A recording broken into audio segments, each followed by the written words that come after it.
Hello, glorious infinite cosmic being riding around this incarnation in a meat vessel. Yes, that's right, you. Also, please cruise on over to our official subreddit, r/Mr. Ripper, where we will await your most treasured tabletop tales with open arms and a frothy tankard. That's all for announcements, you absolute legend. Now let's get on with the show. What's the dumbest ruling you heard from a DM? Part 1. I was spectating a game where Ranger, player's handbook, wanted to use his favorite enemy feature. He chose human and elf. The target was a half-elf. The DM said that half-elf counts as neither human nor elf. Thought that would be one of the dumbest things I heard coming from a DM.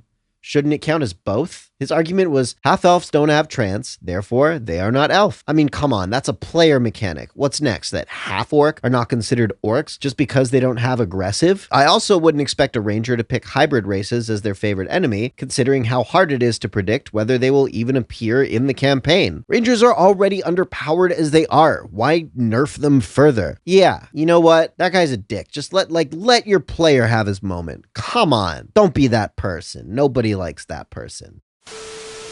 Healing Word deals damage if you don't like the person you're trying to heal or you're keeping them alive for insincere reasons. Unless you deliberately try to use it to damage an enemy using the ruling as a precedent, in that case, it just heals them like normal. Apparently, I subconsciously want to kill my allies, but think that two-headed demon is a swell guy. Hey, DM, let your player play their character. If you don't like letting people play their character in your world, then don't have a world.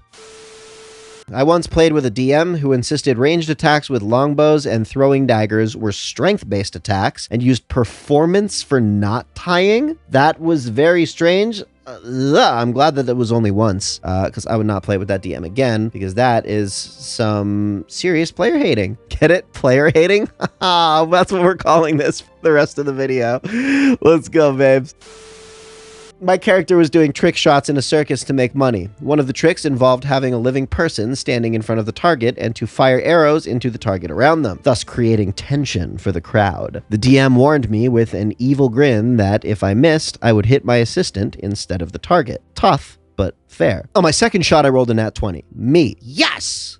DM. Roll for damage. Silence descends upon the table. Me, 18. DM, chuckling. Your arrow plunges into Deirdre's chest. Me, what happened? I was still expecting it to be game-related at this point, like an illusion or something. DM, you rolled a 20. A 20 is a critical hit. Other player. He said he was aiming at the SWAT target. Shouldn't he hit what he was aiming for if he was the best possible result? DM, no. Critical hit extra deals damage as you hit a vital area. You can read the rules. A straw target does not have stats and definitely does not have vitals that your arrow can strike, so you hit Deirdre instead. And we shrugged it off and kept playing. But anyone who violates the sanctity of a natural 20 like that is not going to DM a good game. This one was so bad, it was comical. Again, another player hater. Like, if you hate players, then don't play with players. Go play with yourself. Get it?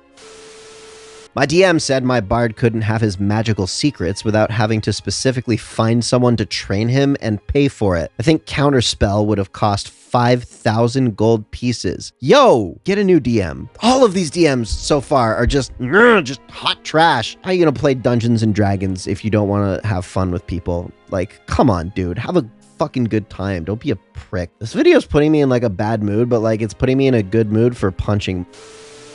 It wasn't exactly a ruling, but I was playing in a game as a gnome, and one of our party members was a Goliath, and my GM told me I'd be terrified of this party member as he was so much bigger than me, I guess. Telling me what my character thinks, feels, or does beyond literal mind control and charm spells and abilities is a massive no for me in a game. Yeah, that's a no.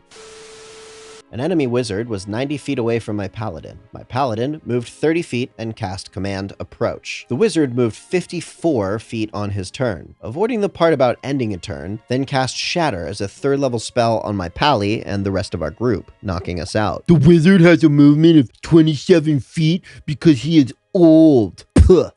Hate you. Not you, listener. You, DM. Blah, fuck that person. I'm the dungeon master in this situation, and in my defense, it was about 2 o'clock in the morning. I was very tired. I once said something along the lines of, "No, you can't sneak attack because the zombie is an undead, not a monster." My players then went through the entire monster manual in the biggest reductio ad absurdum I'd ever been the victim of. Not the victim. Hate to say it, player hater. So, Topdown, can I not use it on a hobgoblin? Yes, you can. I was wrong. Please stop. Identify as overpowered and breaks immersion by allowing you to know what an item is without experimenting with it in character. It is banned at my table. I could write a small essay on why Identify is my favorite spell, especially at low levels. I'd have spent far too much time dismantling his views on it if I wasn't playing a fighter that game. But, as it was, the entire affair didn't apply to me. I generally play with some pretty okay rulings. However, I do recall one DM I had for a while. He gave everyone in the group these once per session edge points that you had to spend if you wanted to do something not explicitly covered by the rules. Spending a point didn't guarantee you success at the task. It was just required in order to try it all, if he chose to allow it, once. The same DM also ruled that our tall as fuck archer could not shoot her bow because another player's pet tiger was in her way and she couldn't possibly fire over it. As a druid, fuck yeah, I wanted to use wood shape on my buckler to add some crystals I had picked up in a cave. This was only for aesthetic reasons because when I was 14, I thought it would have been cool to have a shield with crystals inside. 'Cause it would, DM said he wouldn't allow it because your DM is a player hater.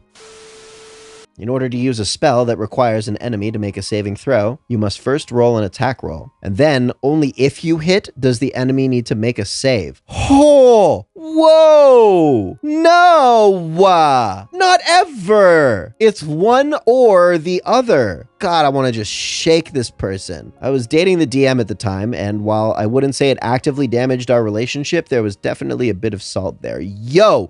There was an entire salt deposit there. Who does that? Reveal yourself in the comments so we may chastise you accordingly. Monster, player hater. Sneak attack as a mechanical class feature only works if the enemy is unaware of your presence. Never mind that in Pathfinder, the rule describing the mechanics doesn't even mention the enemy's awareness. It's all about the enemy being unable to defend himself effectively, which is defined as when lacking their dex bonus to AC or when flanked. Don't be my DM, person who DM'd in this scenario, because we would be in a fight. One of my early experiences with D&D which turned me off from it was when a DM forced a player to try and perform the act his character was trying to perform in order to let it go through. It was some kind of roll forward and then a jump. Obviously not something this poor overweight guy could do, but definitely something his nimble athletic rogue could. Yo, that's mean. That's beyond player hating. That's people hating. Dude, shame on that DM.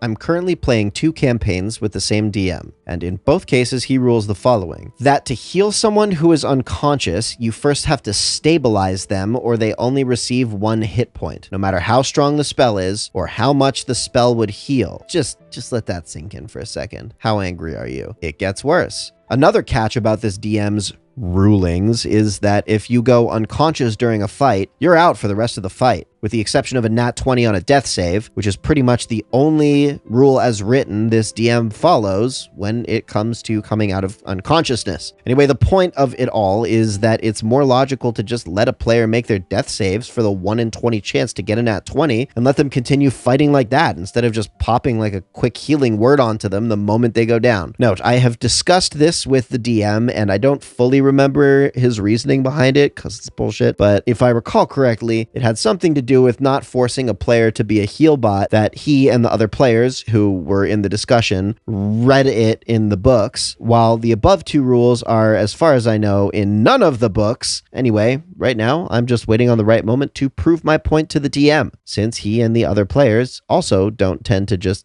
take the book and look up the rules, both ending up nerfing themselves quite a bit at certain points because of it. This game is supposed to be about playing someone that you aren't. What's the point of trying to make a player do something when they're not the ones in the game? The same applies for the last one, honestly. The DM forcing the player to like physically do what their character was doing. What a jerk. That's mean. No room for that at my table. Absolutely not.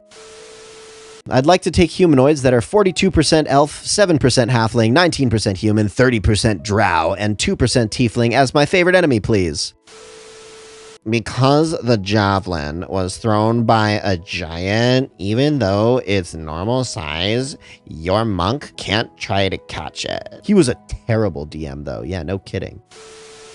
I was told I couldn't whisper while sneaking because that counts as making noise, and if I were to do that, I'd have to re-roll stealth with disadvantage. We were trying to explain how that was a problem, and my DM said, "Are you the DM?" After that, we all stealthed in silence, and we came across a wolf blocking our path. We were level 2, and bizarre stuff was happening, so we didn't want to mess with no wolf, and he asked us what we were gonna do. We all sat there for a while, saying nothing, but looking around because none of us could whisper, apparently. And the DM was getting impatient, wanting us to make a decision. Finally, I blurted out, "We can't strategize, because if we whisper, the wolf will hear us." Frustratedly, he gave in. But seriously, what the fuck? I agree. What the fuck?